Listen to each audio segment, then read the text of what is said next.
Selamat datang di YouTube channel Podcast Malam Kliwon.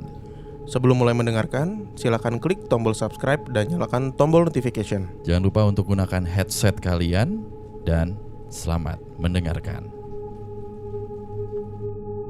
Lanjut ya. Cerita kedua. Udah lu tandain, Le? Oh, udah. Mantap. Tapi dia gak mau disebutin namanya nih. Monggo. Oke. Cerita kedua kita nih. Tolong disamarkan namanya ya. Halo Mas Bimo dan Mas Danu. Halo. Dan juga pendengar Podcast Malam Kliwon. Gue mau berbagi pengalaman yang menurut gue paling horor yang terjadi sama nenek gue sendiri. Gue tinggal di sebuah kabupaten di Jawa Tengah, yaitu Kabupaten Pati. Pati. Oke. Oke, kejadian itu sekitar tahun 2019. Awal posisinya tuh gue lagi libur kuliah. Karena kebetulan nenek gue sakit dan posisi tinggal sendirian di rumah. Karena kakek gue udah meninggal di tahun 1995.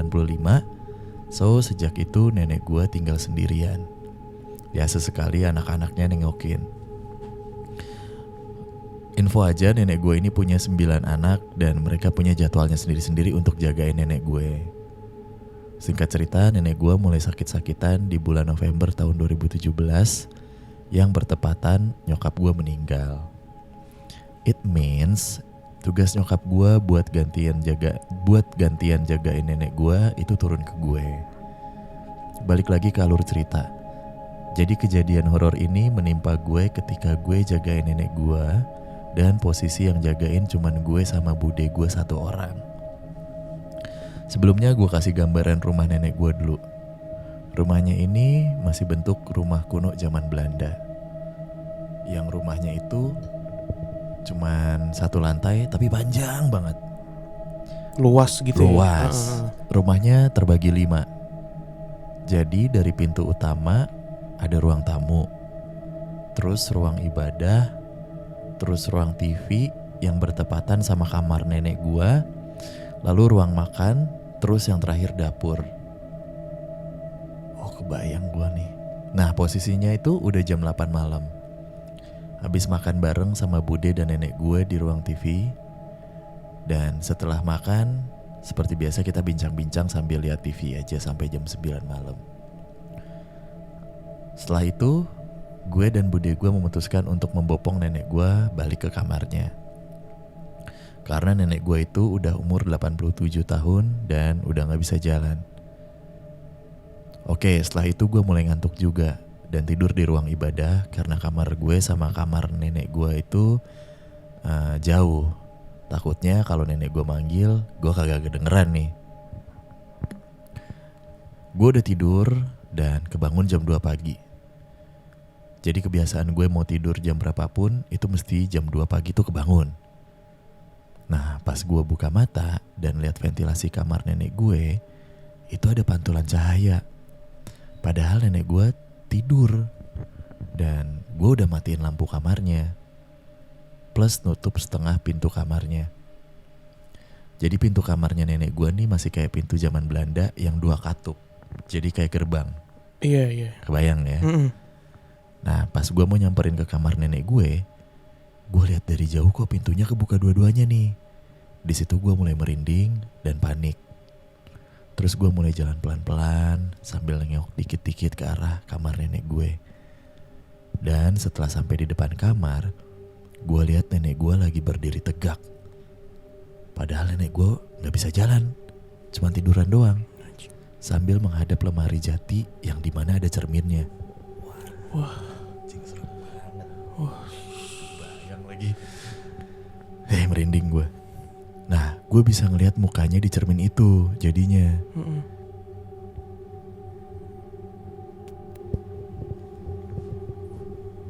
Gue ngeliat nenek gue ini menggerai rambut panjangnya sambil mengelus-ngelus rambutnya, tapi matanya terpejam. Akhirnya gue agak berjalan menjauh. Gue sempat mikir, apa cuma ngigo ya? Tapi kalau ngigo gak mungkin sambil berdiri. Akhirnya gue balik lagi buat make sure kaki nenek gue nampak apa enggak. Dan pas gue lihat, ternyata kakinya agak ngambang.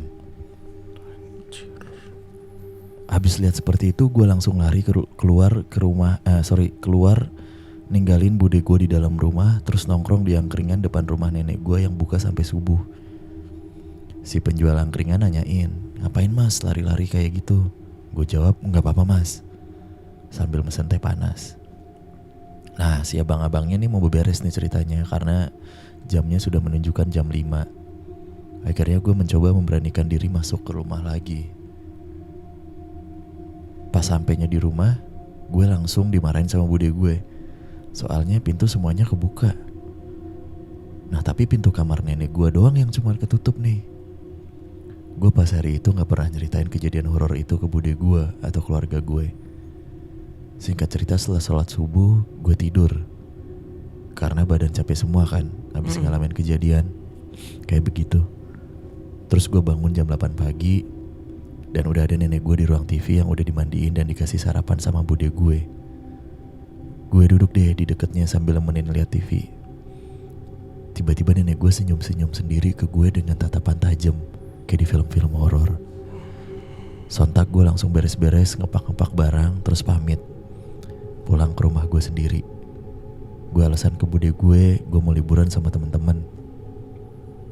Tapi selang 11 bulan kemudian nenek gue meninggal dan rumah itu jadi kosong sekarang. Itu cerita horor di rumah nenek gue itu. Sebenarnya masih ada cerita horor di rumah itu yang lain. Next time gue ceritain lagi ya. Oh iya, maaf kalau ceritanya berantakan. Makasih.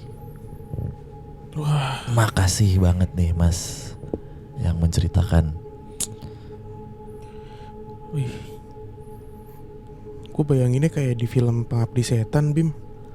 Ibunya tuh. Iya kan ya?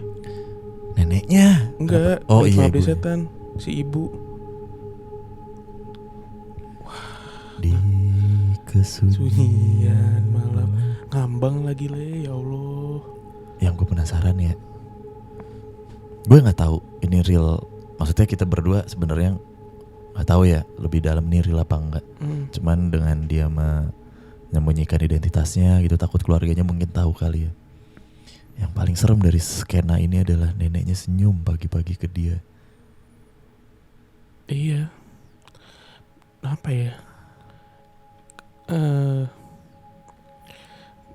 Iya serem banget sih. Gue penasaran yang malam itu dia lihat itu neneknya atau bukan sih sebenarnya.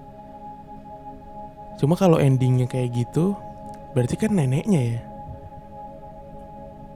Endingnya neneknya senyum ke dia, yang ya menyembunyikan sesuatu lah istilahnya. Di Pati tuh ya. Iya cuy. Sekarang udah meninggal tapi neneknya. Udah. Oke deh. Thank you buat ceritanya nih mas.